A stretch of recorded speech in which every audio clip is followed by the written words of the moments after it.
Hey everyone, it's Rachel. Today I'm going to be ranking the books that I read in 2024. So let's get started.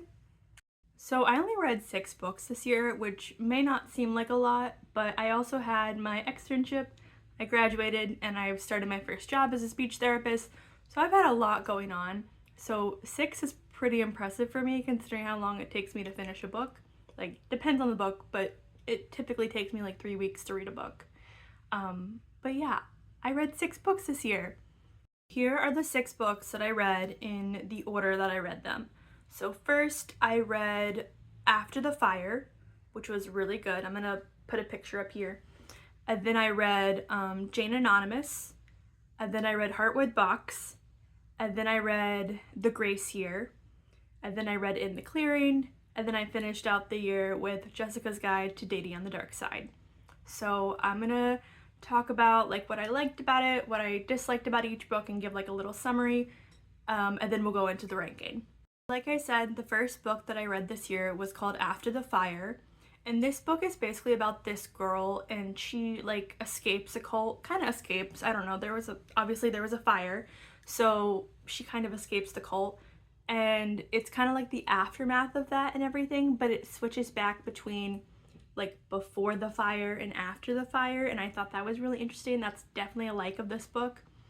Another like that I have about this book is the plot twist. I love the character development. I like that there's not really any romance in this book. It just focuses on the character, so that was great. And then a dislike I have for this book, I'm trying to think if I have any. Let me see what my notes say. Just check my notes. I don't have any dislikes for this book, but I did find this really good quote. I'm gonna read it real quick. But I thought it was really interesting. Bad and good, false and true, they're the opposite sides of a whole spectrum of behavior.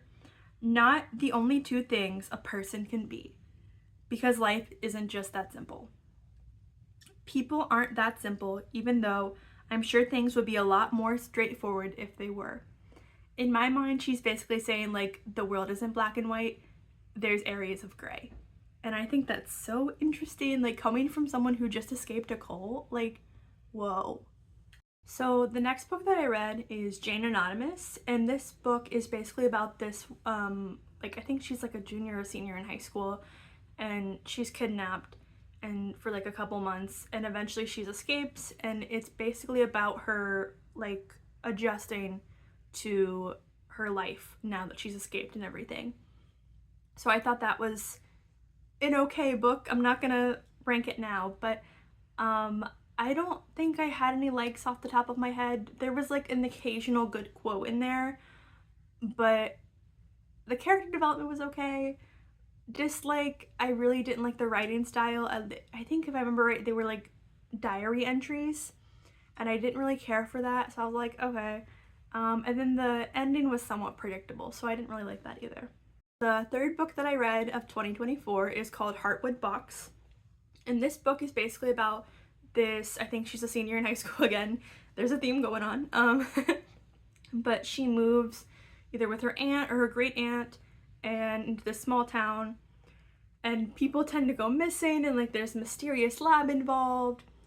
But the thing that kind of sets it in motion is she finds this box in the attic, and you can like, she doesn't realize it but until later, but you can send messages to someone in the past and then they respond to her in the present.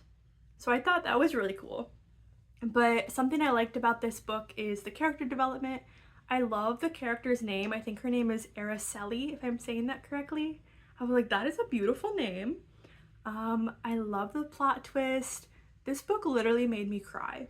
I shed a couple tears as I got to the ending. I was like, oh my goodness, this never happens. So go them. But yeah, I don't think I had any dislikes.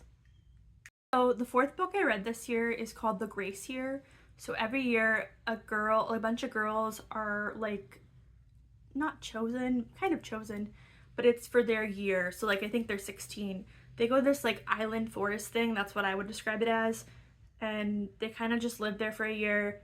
If they survive, they come back to town to their arranged marriages and everything. And I'm like, ugh.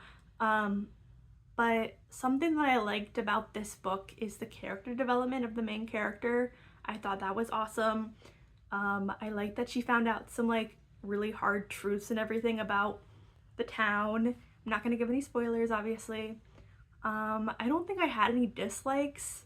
Another thing I like about this book is the plot twist when like she discovers like the dark truths or whatever about the town. And then there was something else I liked about this book, but I thought it was a really interesting book overall. And it was like one of those hyped up books, and I normally don't read like popular books, so it was a really good book. So the fifth book I read this year was called In the Clearing, and it's basically about this woman who was formerly in a cult. Do you see a theme on what type of books I read this year? Cult, kidnapping, all that stuff. But this woman, she was previously in a cult, she escapes, and she's just living like a normal life. Her son goes missing. And then it kind of like spirals, there's some paranoia involved, and it's basically like a crime thriller. So I thought it was a really interesting book. I have read something previously by the author, I'm going to pronounce his name wrong, J.P. Palmer, I think. I read Call Me Evie by him and I loved it. So I had like really high expectations for this book, and it's also a TV show on Disney Plus, so I had some high expectations for this book going in.